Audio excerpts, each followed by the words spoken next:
Hi, thanks for coming. My name is Jess LeBeau. I'm the lead narrative designer for Sniper Ghost Warrior 3.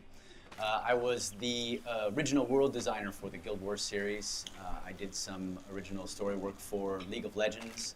More recently did DLC for Far Cry 4. I've been with CI Games on this project for about a year. This is Alec. He's also part of our narrative design team, and we're going to walk you through the demo here.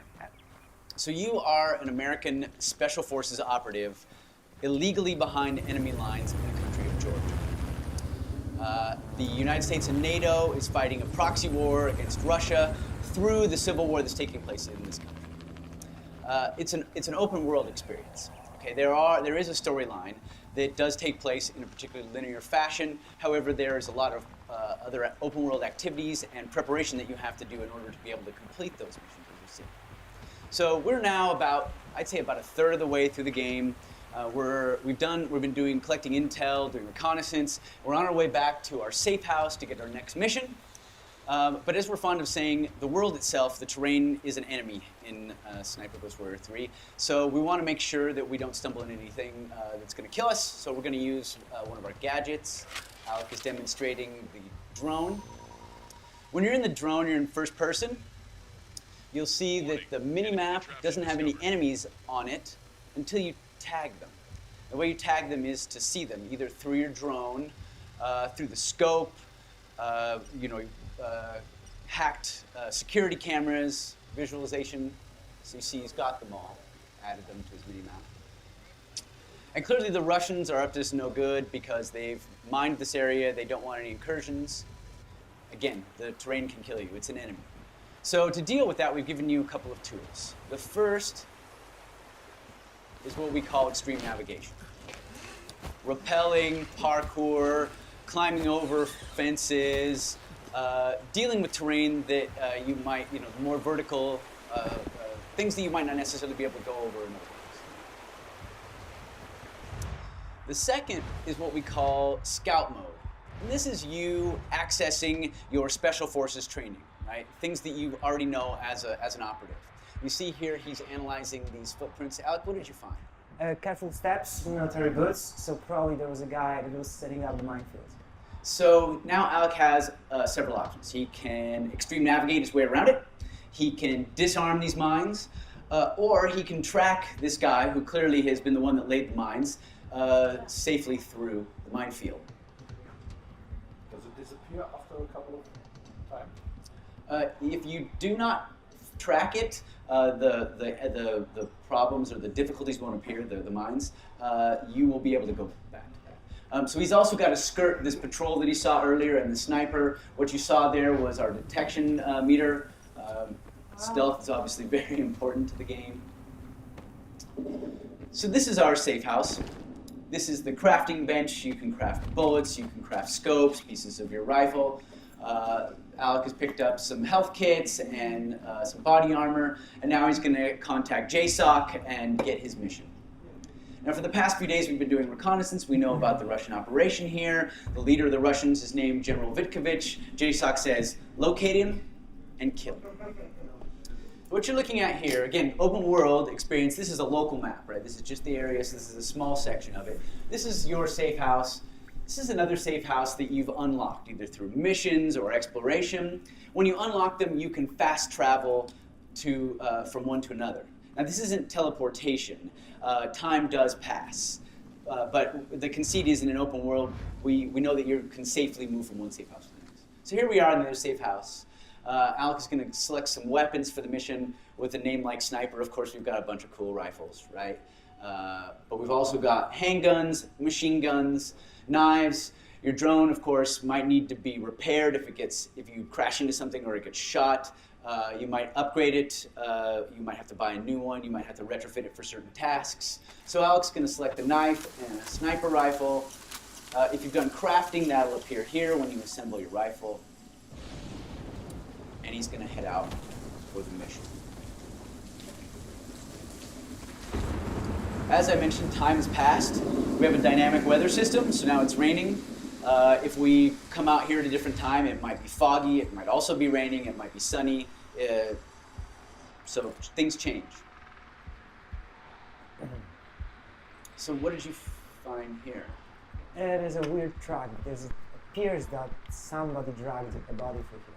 So you can use the scout mode to learn information about side quests, things we're calling war crimes, right? These are optional, but they can unlock tools for you later. So perhaps this guy that was dragged through here, maybe it's a dead body. Perhaps it was someone that was captured.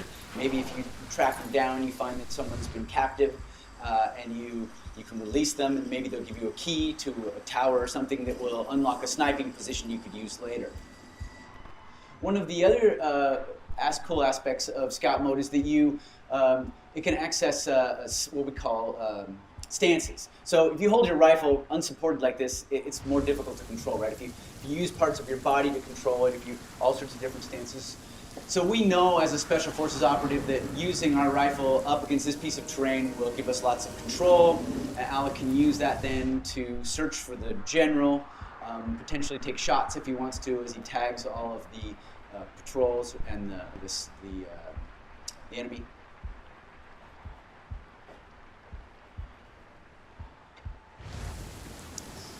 Doesn't look like the general is here.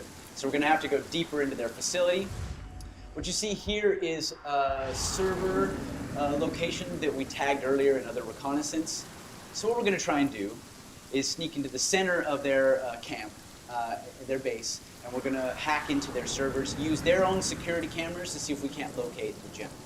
The game is never going to tell you where your enemy is. You have to do your own reconnaissance, right? This is about you being a lone guy behind enemy lines. Survival. So you can't kill somebody if you don't know where they are. So you see Alec is being very careful as he moves through here because, again, the terrain is an enemy. He's watching for enemy patrols through here. The most direct route to that server is probably down this road. But it looks like, is that 3? Looks like 3 snipers are covering this area. So Alec is going to use scout mode to find an extreme navigation way to get around. He's going to go up, maybe around, maybe he's going to take out one of these snipers. As you see, there are vehicles in the game. There'll be some jets that fly over that can detect you. There are helicopters that are searching. If you get caught, it'll set off an alarm. They'll shoot you. If the alarm goes off, it's not necessarily mission fail. However, it's going to make it a lot harder, right? So what we do is we give you challenges, and we give you tools to deal with those challenges. And it's up to you to decide how you want to tag things, kill certain targets, execute your mission. If he sets off the alarm, that's not going to be good for us. It's going to be probably demo over because we're in the middle of a camp. We're using the same build here as is on the hands-on out here. There are no cheat codes, no developer codes. What did you find here? It's a single trail. It's a sniper probably. So if he's alone, his position is booby-trapped. So usually these guys work, sometimes they work in pairs, a spotter and a sniper. The spotter will also do what they call sniper security, make sure that no one sneaks up on the pair of them while they're doing their work. But since this guy's working alone, our training has told us that he's probably booby-trapped the area. Alec will have to disarm this mine. Now you see he's tagged the guy here, so he has several choices. He can either take him out with his rifle or with his suppressed pistol, but both of those do make some noise. And so it's always going to be safer if he can find a way to do it a little more quietly.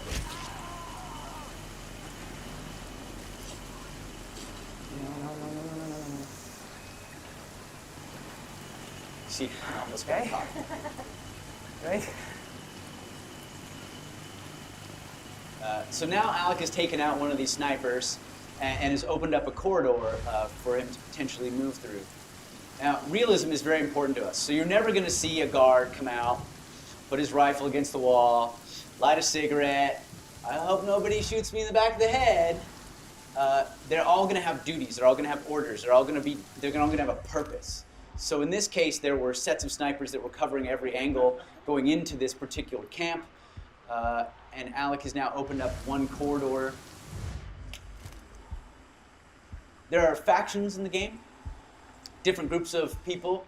Some of them are enemies. Some of them are neutral. You can interact with them.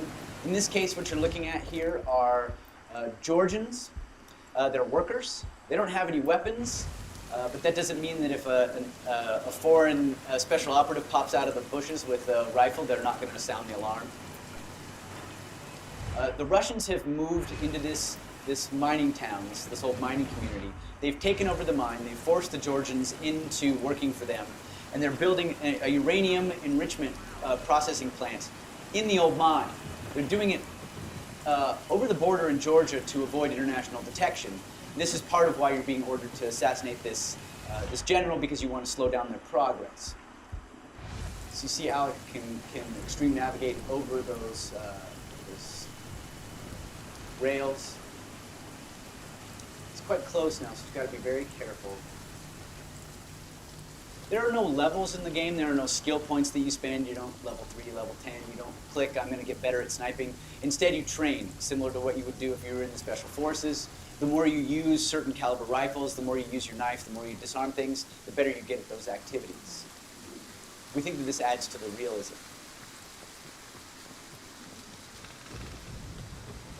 So Alec has now made it to the center of the camp here. He's overlooking the server location that we discovered earlier. So he's going to go through here and tag all the sentries, making sure that they're added to the mini-map so he doesn't get snuck up on. And then he's going to use his drone to try and sneak in there and hack the servers. Drone, like the player, can set off an alarm, it can get shot, and it's got a, obviously it flies, so it's got some advantages, but this guy up on the roof makes it difficult. It'll get spotted. So Alec is going to have to take him out. So let me explain to you our sniping system. This is your rangefinder. He's about 100 meters away, a little over 100 meters. This is the air temperature. This will affect the flight of your bullet. This is the wind, obviously affect the flight of your bullet. This is the humidity. It will also affect the flight of your bullet. And this is the magnification. This will change based on what you've crafted for your scope. So Alec, tell us about the scope. Okay, so as you can see, right now it's a little bit oversensitive. I need to stabilize it. So what I can do is to enter a stance called bottleneck. So I'm stabilizing my rifle on my arm, and which gives me much more accuracy. As just said, this guy is around 100 meters, so I'm going to calibrate my scope to 100 meters. And as you can see, there's a little red dot that appeared on the limit meter. And this is how far your bullet is going to drift based on the conditions. So Alec is going to breathe out. One shot, one kill. So now he's got a corridor that he can use for his drone, but of course he doesn't want to just stand there like a dummy on the edge of the cliff with his control, so he's going to back up into cover so that he doesn't get spotted by a patrol or a passing helicopter. It's a hard part, so I need to stand up. Yeah.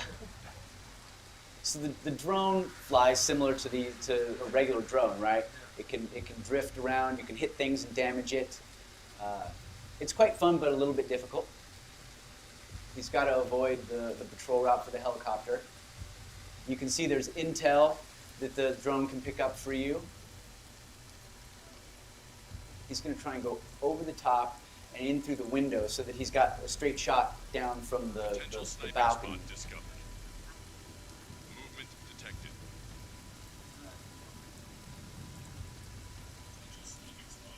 See, it's discovered a sniping spot that you can potentially use for further missions. This is you basically knowing what vantage points would be good to use. But again, you don't have to use the sniping locations. It's up to you how you execute your mission. Alec hasn't had his vodka today, so his driving is a little impaired. I'm there. So now he's in the center here. He's got a pretty good vantage point. It's pretty close now, but he still has to watch out for these patrols. And I need to aim into this little smaller bunker. This is what I call my Luke Skywalker moment.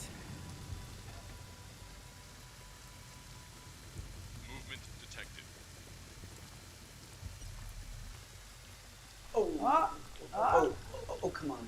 No. That's so right. Movement detected.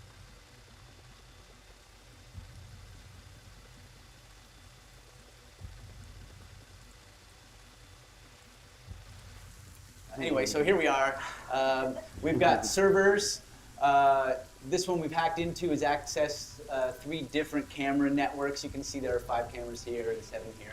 So we're going to hack this, take control of it. And now Alec can control the cameras. You can see you can use your scout mode through the cameras. That was the hotel entrance. There's a couple of turrets here. The helipad, one guy there. Here's that patrol again. So it looks like the general is not here, not on this side anyway, so we'll have to try another set of cameras. Nobody here. Okay, here's our general. This is one of the cooler storytelling tools that we've got, right? We have our own mocap studio, so whenever you're near any NPC interaction through a security camera, through your drone, or nearby, you can overhear their conversations, and this will advance the story, the main story, the subquests, the overall world story, and everything. Every single interaction is voiced, so you can hear all of that. This is the general and his wife. I'm gonna zoom in. A little bit of a voyeuristic moment. I always feel like we're intruding on them. I should say this is the general and his soon-to-be widow. Future widow. She is the head of the uranium enrichment facility, which is built inside the mine. You'll be able to go down there and run missions in there later on. Now that we've tagged him, we know where he's at, we can move on to the second part of our mission, which is killing him. So you see here that we've got his name, we've got intel we've collected on him. And these other locations, these other things you're seeing are our sniping locations. We've unlocked these at different points. The white numbers are the distance from that sniping location to our current position. The yellow ones are the distance from the sniping location to the target. So Alec, which one do you want to use? Okay, so I think I'm gonna take the first one. It's This one? the closest to my location right now, and it's the longest shot. So, yeah. You're going to show off your sniping skills? I'm gonna say that, but after the drone, I don't Yeah, know. right? Yeah, I'm not Can- sure anymore. Can you look real quick back? Yeah. So you see this one location is only 3 meters away from our general. If you wanted to kill him with a knife, that might be a good location to go to. However, we know that there's a battalion of Russians here, right? So probably not the kind of location that you could exfiltrate from. However, if you spent a day or so, or several hours, watching his movements, perhaps at a certain time of day, he meets with his commanders, you might be able to hide in another location and take him out with your knife. The advantage that this position has, though it's going to be the hardest shot because it's the farthest away, it's also going to be the farthest away from his guards, which means it'll be easier for him to exfiltrate. If you read about any of these like elite sniper programs, right? These like special ops sniper programs, obviously shooting is an important aspect. But the other, maybe even more important, aspect is stealth. That means you have to learn how to infiltrate and exfiltrate. No one is coming to get you in this game, right? You are on your own. You're going to have to plan your entry route and your exit strategy. You need to know what's behind you. So Alec has left the facility and has to enter the perimeter again because his vantage point was kind of on the outside of the perimeter. So he's sneaking back in. And he's going to move his way to the sniping location here. While he does, are there any questions on anything we've talked about so far?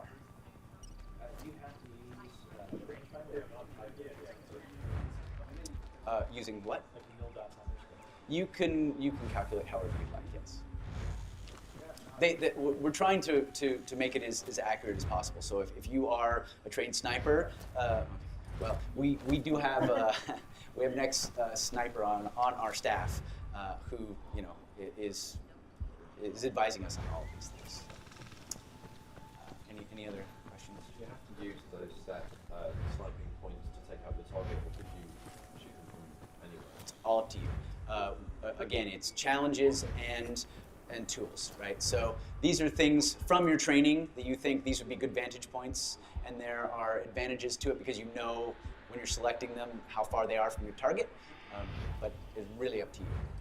Are there any kind of achievements in the game depending on how you play, what kind of spots you're using, some kind of that? Yeah, of course, yeah. I mean, your longest shot and all that stuff, we're going to do achievements for you. I mean, of course you want to know how far and what the most wind, what the worst conditions were that you shot in, all that stuff. Are you rewarded in any way for taking the target out with a knife up close, for doing it close? Well, the more you use it, the better you'll get at it. But it's really about your play style, right? We want you to be able to play the game however you want. This is not a run and gun shooter, right? This is really tactical, and so we're not going to tell you the best way to do it, right? We're not going to tell you have to do it the way we want you to do it. Instead, what we're doing is we're setting up scenarios that we think would be realistic, and then we say, okay, here are your tools, go get them. And obviously we want to make it fun, so there are going to be some things in reality that maybe not in the game because that would just be too hardcore, but realism is very important for us. So we're getting close to our location here. What are you learning here? So this is a set of 2 trucks, so probably there's a sniper and a spotter. So no lines, but 2 enemies. So he's going to have to take out one very quietly so that the other doesn't hear it, otherwise he'll raise the alarm. And at this point, if the alarm is raised, we're super deep inside the Russian camp. Odds of us getting out after killing the target really low. You see he dropped a machine gun. You have to prep for these missions, right? You can't carry every weapon you pick up, right? So you pick them up for crafting and such. He's in the spot.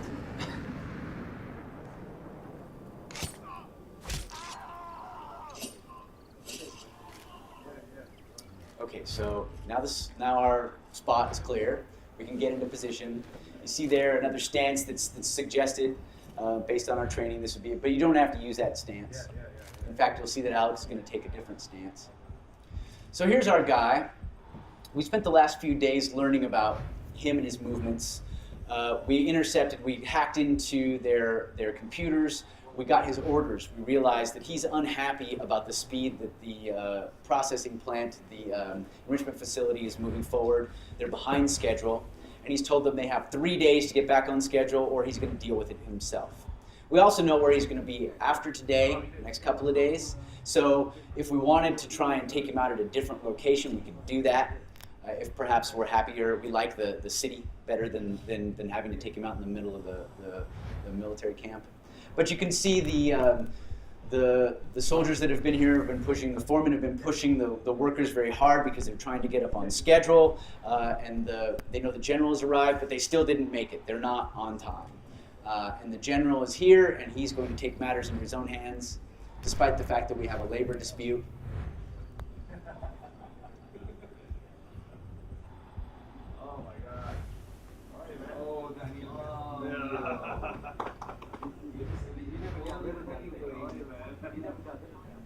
There's only one way to deal with something in the Russian military, apparently.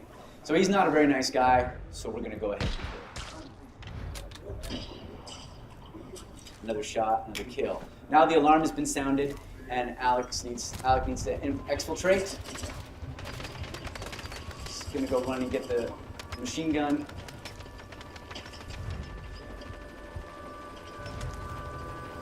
So for the demo, we said, just for time, we're going to go ahead and send a Black Hawk in and exfiltrate him, pick him up. Also, choppers are just cool. But in the actual game, this will never happen. You will not be picked up by a helicopter that just suddenly drops in. You're now going to be responsible for your own exit strategy. And that's the demo.